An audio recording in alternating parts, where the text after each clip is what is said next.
Sir ये अग्निवीर का क्या स्टेटस है आजकल?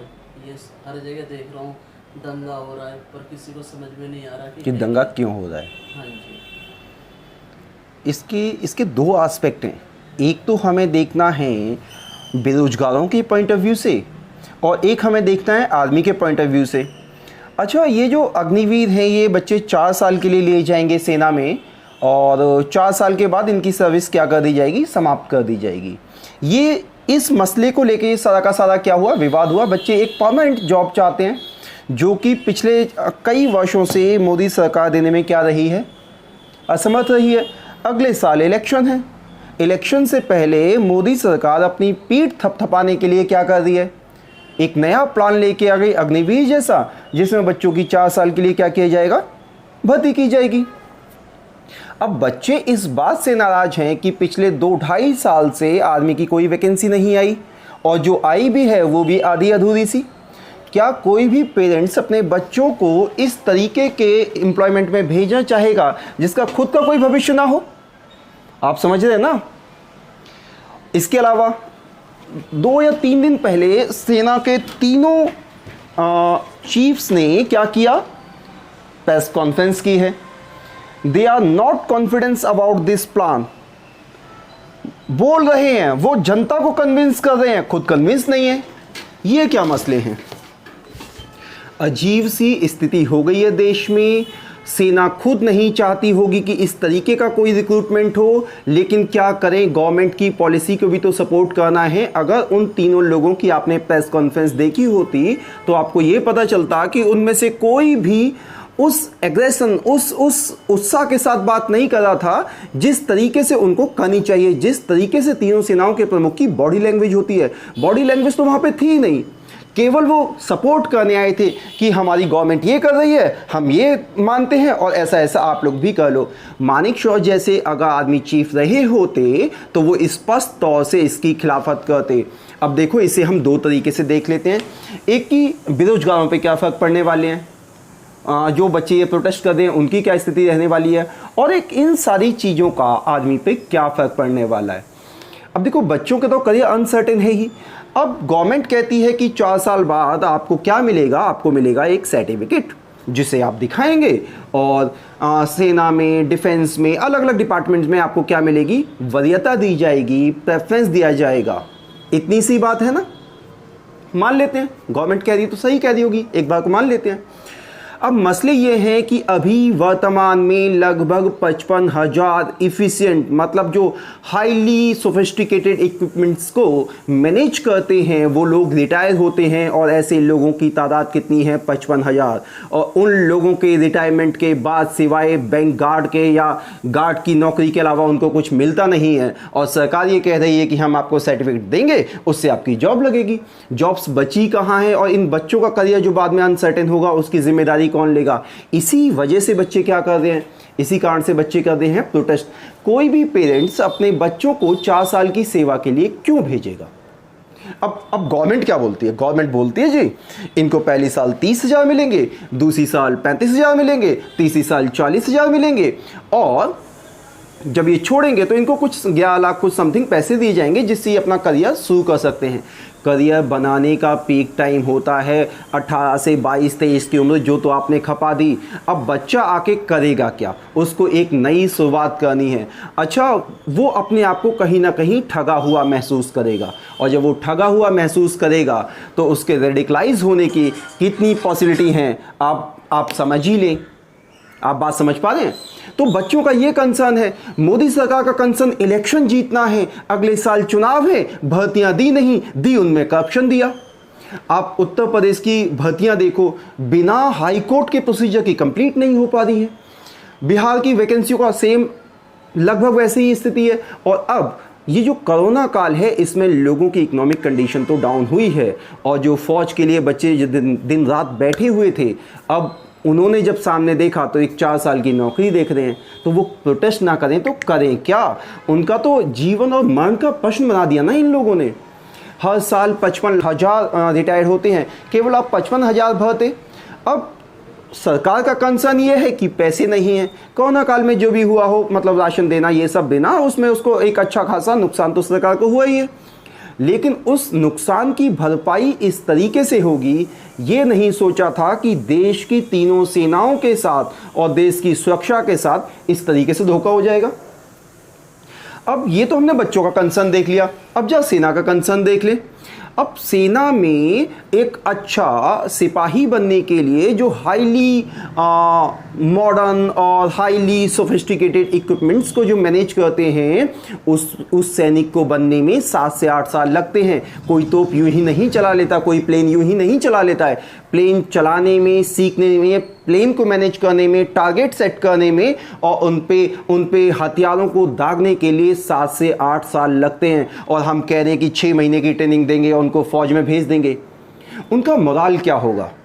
क्या वो ये सोच के आए हैं कि 6 महीने की नौकरी में उनको बॉर्डर पे खड़ा कर दिया जाएगा? और बॉर्डर पे खड़ा कर दिया जाता है तो वो एक हाईली प्रोफेशनल सेना का सामना कैसे करेंगे? वो आए थे केवल 4 साल के लिए, उन्हें लगा था कि नौकरी नहीं मिल रही है, यहाँ पे कुछ पैसे मिलेंगे और उसके बाद जाके मैं अपना व्यवसाय शुरू करूँगा। उनका तो मोराल इतना ही था, उनका देश सेवा था क्या 4 साल के लिए? और 4 साल के लिए कोई जान क्यों देगा? जान लो तो आप वैसे ही एक बार कॉल कर दो वॉर होते ही कि हमें ज़रूरत है, वैसे ही बच्चे भर्ती हो जाएंगे। लेकिन 4 साल के लिए पहले से टर्म रख के इस देश में आप कह रहे हो कि आप बलिदान दे दो, तो बच्चे बलिदान क्यों देंगे? हाँ, उनकी सर्विस लंबी है, उनका मोराल अप रहेगा, वो जाएंगे और जाते हैं, वो जा रहे हैं सेना के लिए, कुर्बान हो रहे हैं। लेकिन 4 साल की टर्म और कंडीशन के साथ ये तो आपने कॉन्टेक्ट खड़ा कर दिया ना बच्चों के सामने। अब जब अच्छा सैनिक 7 से 8 साल में बनेगा और एक 6 महीने वाले सैनिक को आप बॉर्डर पे खड़ा करेंगे तो देश की सुरक्षा तो संकट में आएगी ही। आप सेना के पॉइंट ऑफ व्यू समझ रहे हो। अब सेना के तीनों चीफ इसलिए नहीं बोल सकते हैं कि भाई सरकार इस बार की बहुत सख्त है, और उनमें शायद वो बात नहीं है कि वो सरकार का विरोध कर पाए। अब इसको लेके ना 2 खेमे हो गए हैं देश में। एक जो रिटायर्ड आर्मी ऑफिसर्स हैं, उनके मैक्सिमम लोगों के आप स्टेटमेंट देखोगे तो वो विरोध की तरफ खड़े हुए हैं, वो चाह रहे हैं कि सेना का पतन ना हो।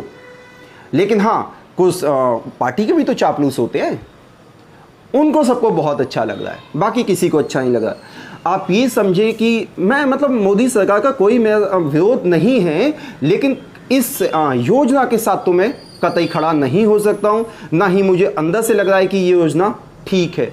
कहीं ना कहीं देश की सुरक्षा पे दीर्घकालिक और गहरा और बुरा प्रभाव पड़ने वाला है। इस सेना से कहा यह जा रहा है कि 2032 तक आधे सेना में अग्निवीर होंगे, और ये ऐसे अग्निवीर हैं जिनका खुद का मोराल डाउन है। क्यों? क्योंकि 4 साल के लिए कुछ पैसा लेके जाना चाहते हैं, आप उनको बॉर्डर पे खड़ा कर दो, कैसे मैनेज करोगे इनको?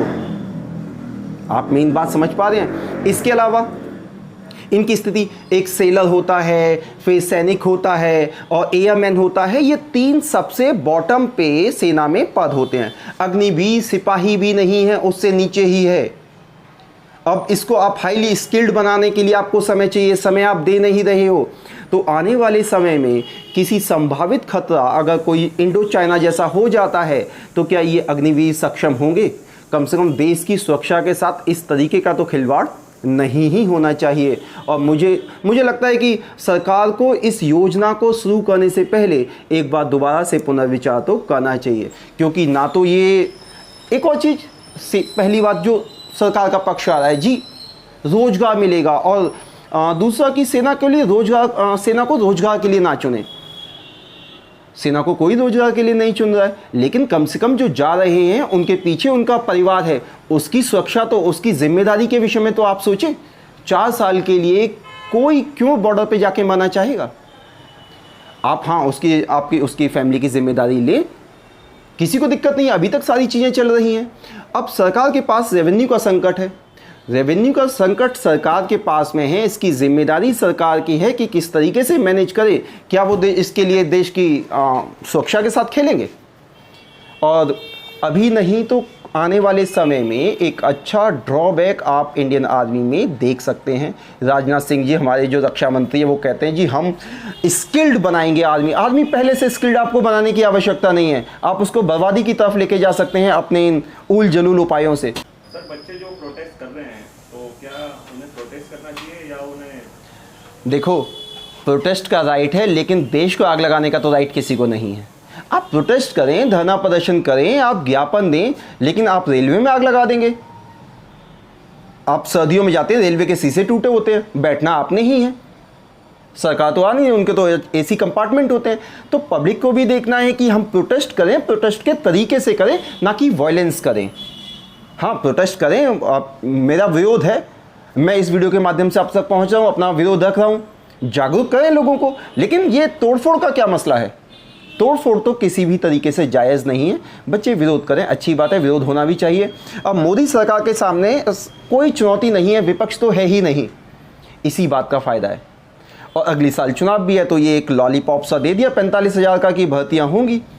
अदरवाइज़ इस तरीके की पॉलिसी लाके एक लंबे समय तक मोदी जी को लगता है कि वो शासन में रह पाएंगे, तो मुझे शंका है। मैं पिछले 20 सालों से वोट दे रहा हूँ, मतलब 4 इलेक्शन मैंने देख लिए, मैंने हमेशा बीजेपी को वोट दिया, लेकिन अब इसके बाद तो इच्छा नहीं है। अब बच्चों के साथ खेल जाओगे, कोई दिक्कत नहीं, अब देश के ही साथ खेल जाओगे, यहाँ समस्या है। क्योंकि जब तक देश है तब तक हम हैं। हमारे पास संकट इस बात का है कि हमें कोई विपक्ष में नहीं दिख रहा है। माँ बेटे के साथ में ईडी की जांच चल रही है, और इन्हीं सबको देखते हुए अब मोदी जी अब कहीं ना कहीं मुझे ऐसा लगता है कि वो तानाशाही की तरफ निकल गए हैं। वो बस एक योजना लाते हैं, ऊपर से अनाउंस कर देते हैं, फिर उसके क्या कॉन्सिक्वेंसेस होंगे पता ही नहीं। बच्चे रोड पे हैं, उनसे बात करनी चाहिए, उनके कंसर्न समझने चाहिए सरकार को। पर देश में अब सुनने और पूछने वाला कोई है नहीं, क्योंकि इस देश में विपक्ष की हालत बहुत खराब है। माँ बेटे ने मिलकर पार्टी तबाह कर दी, और मैं एक प्राइवेट लिमिटेड फर्म चला रहे हैं दोनों के दोनों मिलके। अपोजिशन में कोई है नहीं, और कमज़ोर अपोजिशन की वजह से सत्ता कहीं ना कहीं तानाशाही की ओर चली जाती है, और वो दिख रहा है। ठीक।